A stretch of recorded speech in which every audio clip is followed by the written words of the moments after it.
legal expert in Dr. Mohammed Sherif. Dr. Mohammed Sherif is of the conviction through his research that Liberia has lost about $3 trillion to corruption in so many sectors of our country. What does that mean for the nation Liberia? And he's looking at the research from 1985 to 2010 alone. So imagine what happened from 2010 to 2025. You don't want to miss the conversation. Also, he's going to be weighing in on some party issues that's at the level of the Alternative National Congress, ANC. Dr. Sherry is here with us for an hour to talk more, share his perspectives on corruption and how we can curb the menace in a society. We'll be right back after this break. No. Excuse me? Economic analysis. Effect of bad governance. Effect of bad governance. Yeah, the effect of bad governance is what? It's not only corruption. It's not corruption alone. The way things, but I'll put it in perspective. Yeah, you can put it in perspective. So I'll bring in corruption. I'll handle it. Right. Yeah, but the bad governance. Absolutely. Effect of bad governance. The value is $3.5 trillion.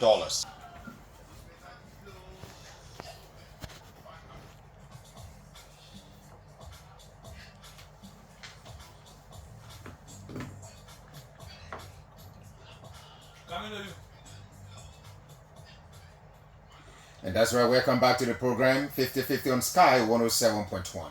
Every action you take in life, there's a side effect to that action. Either you choose to smoke or drink or so.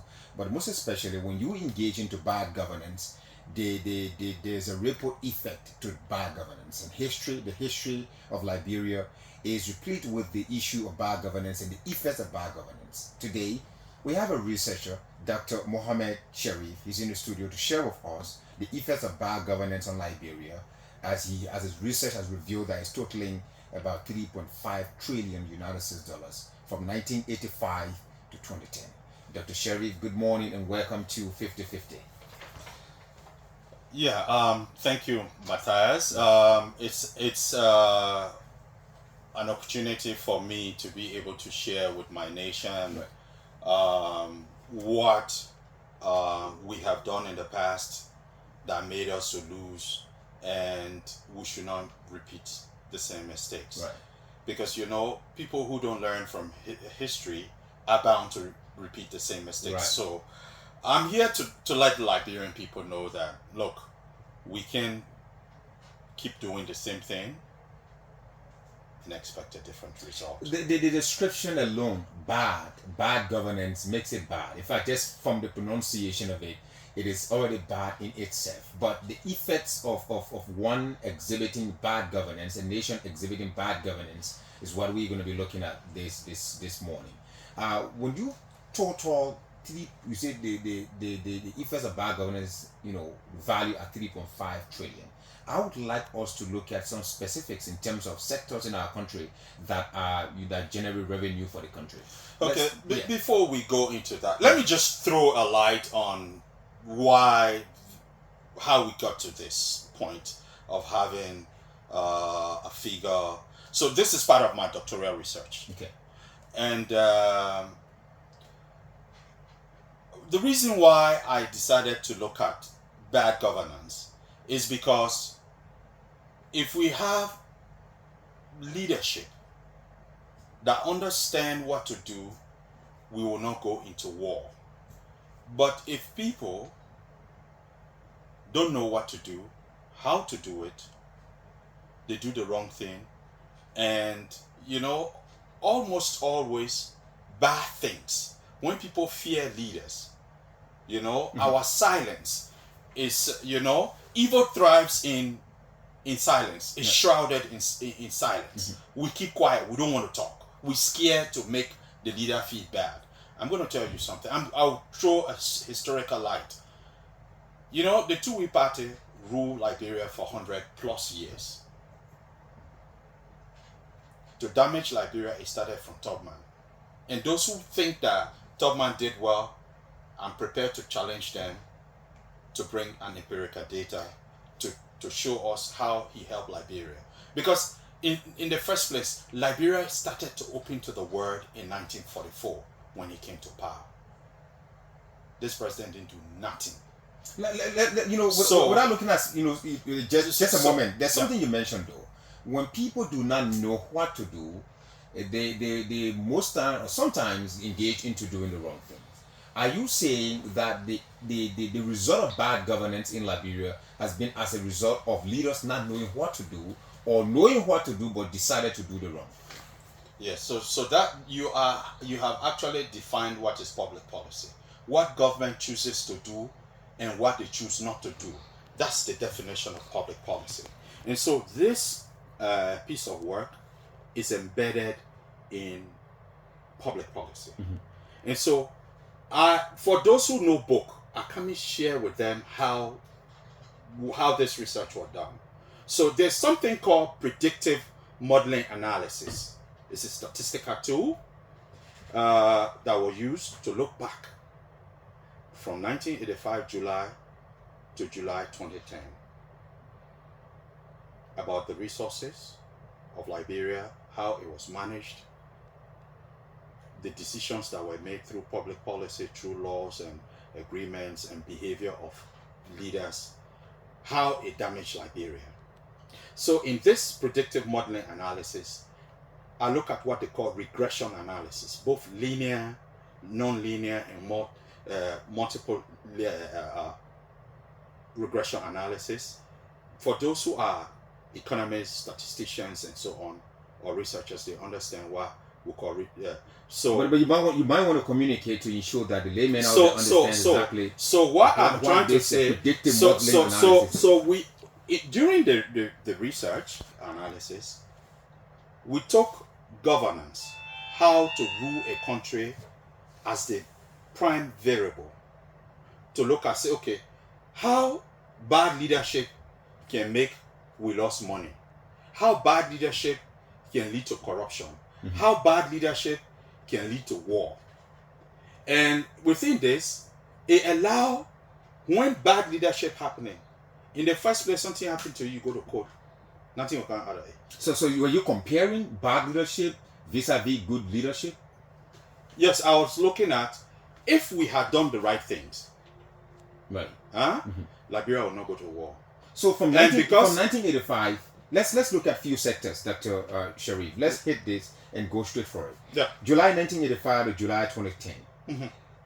I am gradually gravitating towards the forestry sector, which is one area I'm reporting, and I host a program to that effect. Okay. Your approximate you did a research approximated 35% of its natural forest reserve to logging and the illegal activities. This amounted to $1 trillion. What informed this data? That from 1985 to 2010, the forestry sector alone we lost $1 trillion as a result of bad governance. Good. The time President Doe started to make decisions. Yeah, go ahead. President Doe started to make decisions, Liberia forestry, giving permits to people, they started to log. In fact, statistically, Liberia has one of the highest rainforest reserve, not only in Africa, but in the world. So the logs, the trees they started to cut. Big companies came, they started to cut down the trees. And during the war, it was not regulated. There were companies that were cutting down our logs, giving ammunition to Taylor and the warring factions where they control. If you go to Sino, you'll see some logs. Bikena, you'll see they cut it down. It wasn't controlled. And how do I know? Through research, the names of these companies, I followed them from their country, their home countries, where they exported to. And one of the things I also did was, I look at Ivory Coast. Ivory Coast doesn't have forest reserve like Liberia. I look at the companies that were sending logs out of Ivory Coast to Europe. I look at the companies in Guinea, in Sierra Leone, their exports. Look, when you do soil analysis, there are identification. The same way they did blood diamond, you can know from which soil, from which country. Right. Right? It's the same way with trees. Yeah. Yeah. So we were able to trace that the economic value, these people were making millions and billions of dollars from exportation. And that's the reason why Taylor was able to fund the war.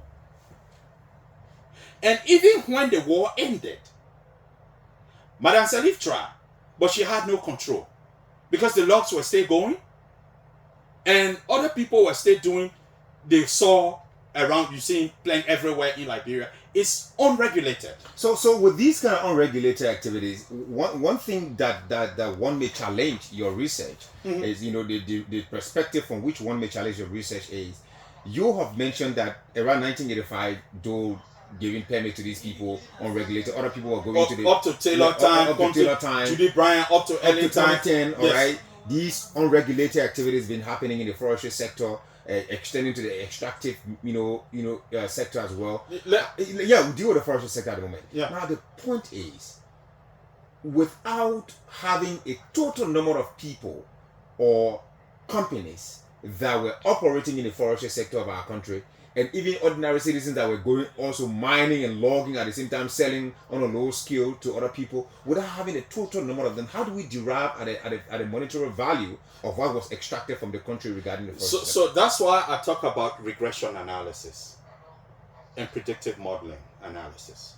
So you look at multiple variables. That okay, in the forestry sector, you have X company from Liberia exporting this number of timber, and this timber on international market, this is the value of one quality. There is a specific kind of wood in Liberia that they can use to fix yachts, those luxury boats. And if you calculate that number of wood, those woods last over 50 years plus. They cut it from Liberia, they sell to Denmark, they sell to other countries. So if we look at the volume of export and the turnover, the annual revenue those companies make. So what I look at is the annual revenue of those companies from their home country, not from Liberia. And that's the reason why they were able to sustain the war, giving Charles Taylor weapons, ammunition in exchange of money. Because they were benefiting. It's unregulated. Because if it were regulated, the market value, Liberia would have benefited from it. So looking at this, you look at what was happening in Liberia, in the neighboring countries, that they don't have that quality of wood from the forest. We know that this kind of wood is only unique to certain area. They have a footprint that you can trace that, no, this quality of wood is from the Gola forest. This one is from Lofa. It's from this side. The soil composition, soil analysis. Right. Now it's able to tell you. And the reason why, and you look at it, and I challenge anybody to check, we have lost 35% of our natural forest reserve. This in itself, if it continues in this trend, you see between Ethiopia and Sudan and the other countries, they are having problem with the Nile River. And Liberia is sharing the Nile River basin. We will soon start to experience drought. The water table will drop. There will be water scarcity. And when that happens, it leads to food scarcity, and it's a potential for war. Let me connect another aspect, another sector of the society, that is the extractive industry of our country. Why do you address the losses from the extractive industry? I'm looking at is around $1.2 trillion. I want you to be very explicit in letting my audience know that To determine loss in business, it means you purchase a certain quantity of goods at a certain principle, certain amount. You purchase $50,000. Okay. You are expected, upon your calculation, that at the end of the sale, I will make $10,000 profit. So when there's a climate change in business, then you experience that you've made 4,000 profit, you've lost $6,000 in profit in terms of but your principal remain the same. How do we know that we've lost 1.2 trillion, 1 trillion, for example, in the forestry sector, $1.2 trillion in the extractive sector, without knowing the total number of loss exported by company X, Y, and Z, and Liberia's, interest from the loss exported, or gold exported, diamond exported, for example. Now, let me give you an example. Right. There's what we call mineral development agreements that are made and ratified. If those who ratify those documents allow the investor to take more, I'll give you an example. The NMG gold mine that is in Grand Cape Mount and Bapolo and going on right now. If you, for example, the market value of a 3-carat diamond, if it's $50,000, then somebody can be giving you $5,000. Are you not losing at international market? Why can't you, through good governance, set up a system that will cut and polish the diamond and provide jobs for your people and sell it to the international market? But if you decide to say, okay, no, let the man just go mine, let them just buy diamond without giving us the actual international market value. These are the calculations we do. And Dr. Sharif, one may argue that probably Dr. Sharif is not, he's trying to deliberately ignore the reality that existed around 1985 up to 2003, up to the cessation of crisis in this country. At that time, what policies were being maintained? There was war, there was conflict. That is the reason why going on. How then do you regulate? How then do you even operate legally? Because there was a junta administration at the time. Okay, that is the effect of bad governance. So if you don't administer your state well, your people feel dissatisfied, they go into war. So you lose. What should have been sold for $10, you sell it 50 cents or 25 cents. In Liberia here, we have what they call buy your own team. Buy your own team. That is the reason why, in fact, you heard of blood diamonds, right? They had to regulate extractive minerals. They had to regulate the diamonds that are leaving Liberia, Sierra Leone, to enable the process of bringing Liberia to peace. Because if the international community did not put a ban or certification on the origin of minerals, right, Liberia will still be in war because people are making money. Unregulated, they will dig diamond, they get gold. Liberia has one of the highest gold reserves in West Africa that Ghana only know about. But Liberia has one of the highest gold reserve. I dare this government to do analysis again, geological survey to assess the minerals we have. So Liberia is not a poor country. But bad governance is what we have. Now, and this is what ANC is set to change. I'll get to that part of the ANC. So as we go gradually, now you've dealt with the issue of the extractive industry. Now, for example, you dealt with the mineral aspect, iron ore, gold, diamond, and so. Let's look at cash crops. Let's look at cash crops as out of that. Let's look at cash crop, for example. You mentioned rubber. You have Firestone and other rubber companies in the country. You have cocoa, you have coffee. Economic cost in terms of loss for Liberia from 1985 to 2010, you put it at $1.3 trillion. Yes. How is that so? Firestone, in fact, they owe us. These people have been here 200 years plus. They have never been giving us the actual value of what rubber is on the That's what you signed up to. Didn't you sign up to some agreement? Is it a verbal agreement? Bad governance. That the bad governance there. You signing an agreement, you don't even know the value. So that's the reason why Liberia needs to have professionals in certain areas to be able to advise, provide policy advice on everything decisions are made on. You can sign up to an agreement. You know what Firestone been getting from us? Go and see where our people laying down. The rubber products. Liberia is the highest rubber producer in the world. Do you know that? You think your country poor? Your country is not poor. It's the leadership that has poor mentality. Their brain sleeping. Take it easy, because no, it's not about take it easy. It's just about the brain sleeping. We have to wake them up. That's the reality. We got cocoa, we got coffee. Yes, we do accept that Ivory Coast is the highest cocoa producer, or Ghana, but Liberia is producing cocoa. We are also producing coffee. See what APMC used to do in Liberia. We have produce. And these cash crops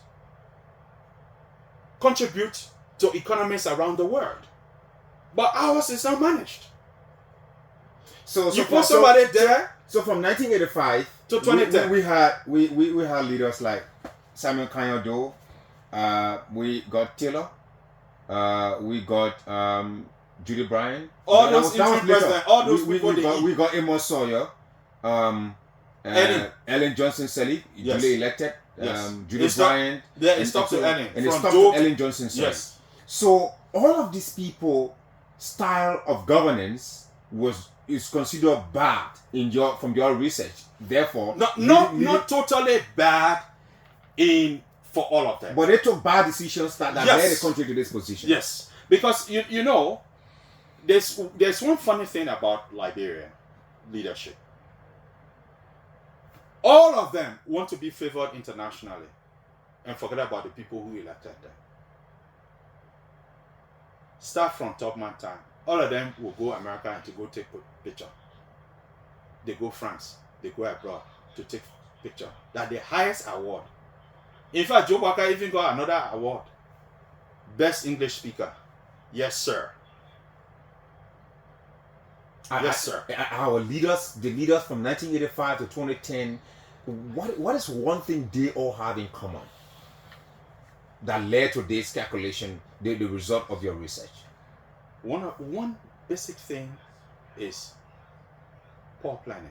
Poor planning. Yes. Poor planning. Their policies are not planned. What was those agenda? Was Vision 2024 or Vision what? Vision. Yeah, Taylor's Vision 2030 or 2024. Yeah, 2030. Ellen 2030. Yes. Poverty reduction strategy. So I'm just telling you that right. There's something we call in public policy evidence-based policy planning. They now get proof that what they come and do will work. I'll give you an example. Just a few days ago, President Joe Weah, he went and said everybody in UL must go to the university free. He didn't even sit with the university administration to plan how free education at higher institutions work. He just said free education. He created strain on the university system. It's a good idea, it's a brilliant idea, but it's a bad policy. He didn't plan it.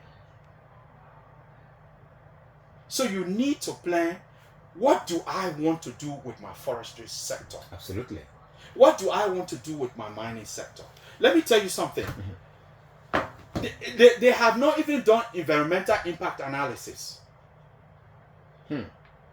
Right now, NMG Gold and the other people that are digging gold and diamond in Liberia should expect 10 to 15 years from now, bad earthquake in those areas. Because you know why? They are unregulated. They will say they regulate. You can't have, even the mines inspectors they have, you go pay somebody $250, then they go meet a mining company that doing the wrong thing and get them $3,000. You expect that person to talk? They pay people low wages They don't pay people living wage. That very wicked people will get so ruling. And we'll deal with all of them one by one. I would like for us to look at, another trend.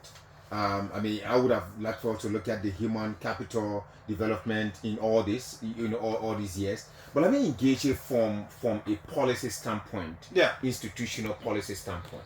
You belong to the Alternative National Congress. By the time we're finishing this, I'm going to give. I want to just discuss a few things before we get to this. Right.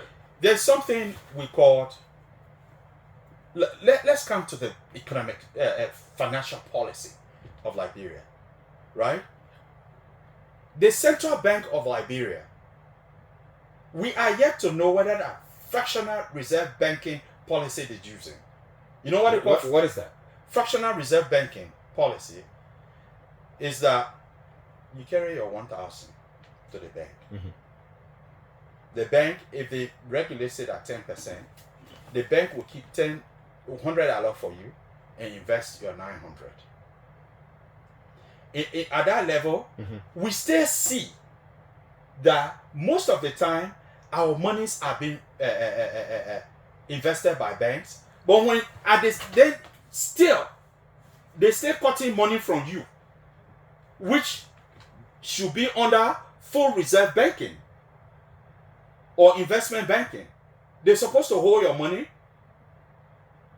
for custody and cut percentage. But even when they're doing fractional reserve banking, they're making investment out of your money, they're still cutting your money. And this central bank is not regulating the commercial banks. What informed that? Huh? What informed that statement? What informed that statement? Research analysis. I just gave you an example. Carry your money, go put it in the bank. They'll be cutting on it. But they're still using it to invest. Why should they be cutting interest on your money? Your money is supposed to accrue interest. Why are they cutting your money? Right. They're stealing. I'm told it's considered service fee. Okay, service fee. But they're using it to invest.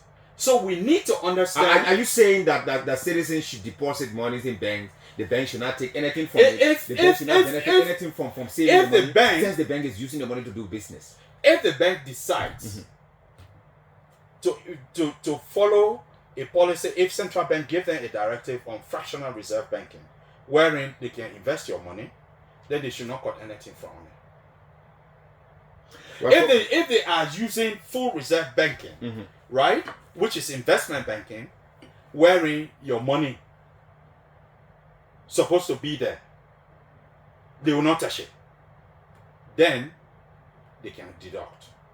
I want to join two things quickly so you can address them. Yeah, go ahead. Yeah, so we see that these are policy things that the central bank. That's why we're talking about how Liberia is losing. So these people are not being regulated. The other thing I want to say about all of these companies, right? They bring small money into Liberia, and the day they're ready to go, other people who are supposed to be paid are not paid.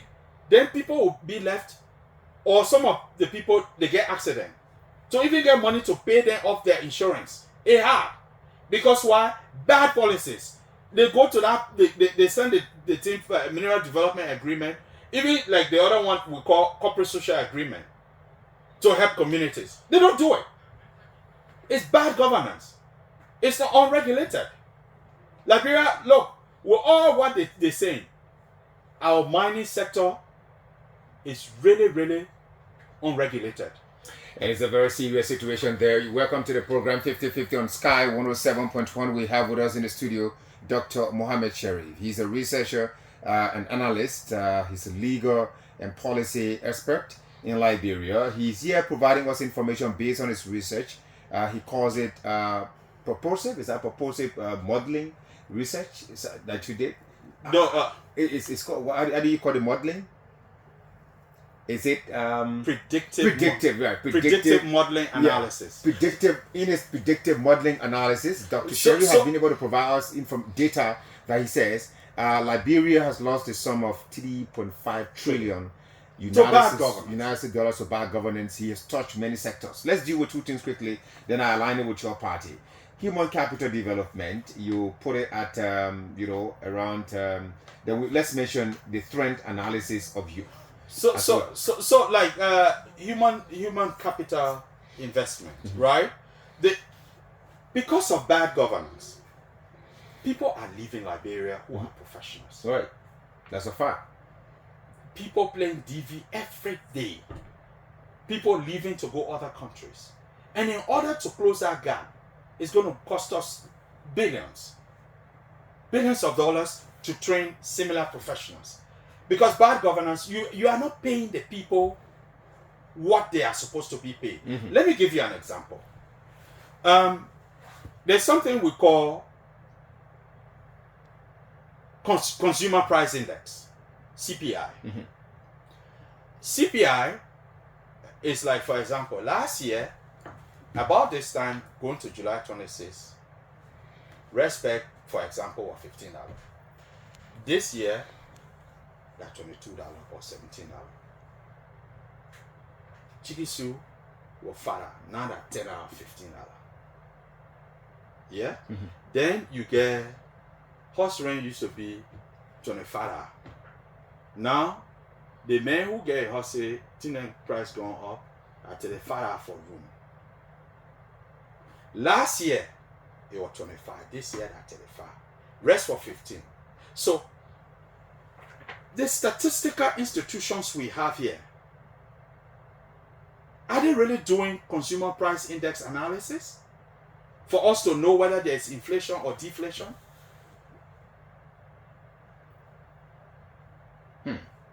Are they really doing it? So there's what we call COLA, cost of living adjustment. Because if this analysis is done, companies and government will be able to understand that, look, our people suffering, let's add their money up. Since Joe Weah came to power, he ever had anybody money up? There was harmonization. Yeah, they got their money. That's why they harmonize their vote. That's a political side of it. But with this analysis now, let me just finish. So, in this thing that I'm talking about, consumer price index or consumer confidence, it makes people afraid to even buy because the money you get is not enough. So, these people jumping on street for protest don't have evidence. We get evidence because I'm giving you how we analyze. But they feel the pinch of the things that you do analysis of. They feel the pinch of the realities you put in your research. So what evidence do they need to protest? Their living condition is not evidence. So let me tell you something. There are people who were not supposed to go in the street. That now you're about doing cherry picking about. No, I'm not cherry picking. Who should protest? Who should not protest? No. Allow me. We cannot compare a pickpocket with an armed robber. They are all thieves. They are all criminals. They all hurt people. Listen now. Do you know what it means to work? No. Go to the pickpockets and armed robbers. Go to the bank today, withdraw money, just stand at the ATM, pull out $1,000, put in your wallet with a plan that you have your junior brother, you have your siblings to take care of and all of that. A pickpocket takes that money. Then an armed robber goes into an environment and thing, and then steals someone car or whatever and thing. You all experience the same losses. It may not be at the same rate. So that's the point. Right. That's the point. I want us to understand that bad governance led to the war. So from the government perspective now, who is the pickpocket and who is the armed robber? The Weah regime was the armed robber? The Ellen regime was the pickpocket? Is that what you're trying to say? So give me a chance. Dr. Sherry, go ahead. Let me tell you something. Right. You are asking me a question like, there was a parable that small boy then brought bird in the bag. They say, Papa, yeah, we get bird in the bag here. Right. He living or he die. If I say he living, you will break the neck. When I say he die, you will leave it go. You choose the armed robber from the pickpocket. No, I don't know. You did analysis. So what I'm trying to let you know. The two governments, the Weah's administration. So people should not. From the analogy you made, who is the pickpocket? Who should be considered as the pickpocket Who should we consider as the armed robber? Okay, so when Wait. Is it the Rias administration or Erling 210 who actually robbed this nation? Let me tell you. Don't rush into future analysis that we will have to do. You want me to start talking now? So you're journalists. You can try to scrape people more. This my buff. It gets value to the extent that I know what to say, when to say it. But let's come back to this same consumer price index, and the government needs to understand there's some policies that we call trickle down and trickle up effect in policy, and it also applies in financial policies. The trickle down effect is this: government makes policies that it benefits the wealthy people, the companies. Then in return, they will hire more people get jobs. So it stabilizes the country. And then trickle up effect, there will be tax cuts, right? Like people who annual wage, the whole year, their earnings not reach $5,000. While this president and the wicked people we've been having as leaders, they can't free these people from tax. It's just like what was happening in Egypt. They hold the children of Israel in bondage. And that's why in Exodus 7, 5 or 3 verse 7 say, I have surely seen the affliction of my people which are in Egypt, and I have come down to deliver them. These people are not rescuers. Has the AMC? These people are not. Has the AMC seen the cries of the people, felt the affliction of the people, and you are here to rescue? What mechanism do you have in place to ensure? Allow me. Right. Say, God said, I am come down to deliver. When God coming down to deliver, He is second come. He will choose someone. Yes. The ANC is the chosen one. Yes. I'm coming to that. What better policies do you have in place to ensure that we do not see a repeat of the analysis you've done from 1985 to 2010, losing $3 trillion to bad governance? What policies do you have in place to strengthen the governance structure of our country? So you see, I just start to explain to you. We don't have the luxury of time. Let's make good use of the time. So what you see that everywhere that we have identified that there is a policy gap, we will address it. I'm one of the policy experts. ANC has resources, right? And that's why Kumi is the financial expert, right? I'm a policy expert. We have economic experts. We have different people. We working. We talking. We've seen how, and that's the reason why I don't sit. I go into the field.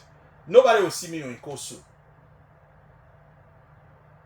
Nobody will see me in coat suit because I like to go to places to see what is happening with my own eyes, to analyze.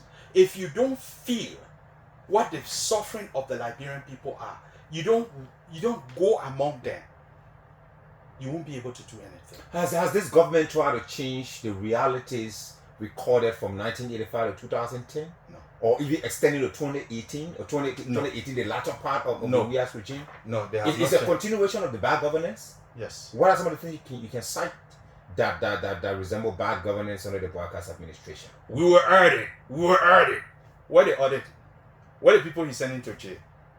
People have been dismissed. People have been suspended from their position because of actions have been taken against Matthias, that's cosmetic. Well, that means tired. This president, the reality is he working. But you know why he working hard? Rescuing his friends and their children from poverty. That's the reality you see on the ground? Yes. How about the roads? How about the roads that are being constructed? How about the timeline he gave himself? Okay, just leave the road. Let's take the road that you brought. The timeline he gave himself, 100 or 1,000 days or how many days? 100 days. Did they achieve it to fix the road? But Dakar will not hit. How did you understand? How did you understand the pronouncement, Dr. Sherry? Did you understand the pronouncement like the Liberia's road problem for close to 200 years will be resolved in 100 days? Is that how you understood? So when you are making a policy, is that how you understood the expression? The statement. So it is how he delivered the message. The messenger is responsible for how the message is received. During the first 100 days of my regime, no car will get stuck in the mud. During the first 100 days of the Boagas administration was dry season. Nobody complained about cars being stuck in the mud. No, he to ITR. In the 100 days? Yeah, when I can't, I want to know. Car Okay, right. But I gotta hold you a little bit. I mean, we have 11:22. At 11:30, the show should be closing. We should start by 10:35. We will give Dr. Sherry some additional time to ensure that he concludes on some of his analysis. You can join the conversation now. But before then, let's take a break. When we come back, we'll open the lines to hear from you. We are having a conversation with a legal and policy expert in Liberia, Dr. Mohammed Sherif, looking at the effects of bad governance. He placed a value on the effect of bad governance from 1985 to 2010 to 3.5 trillion United States dollars. Imagine had the country benefited from that money. Where would we have been at this time? We'll be right back after this break.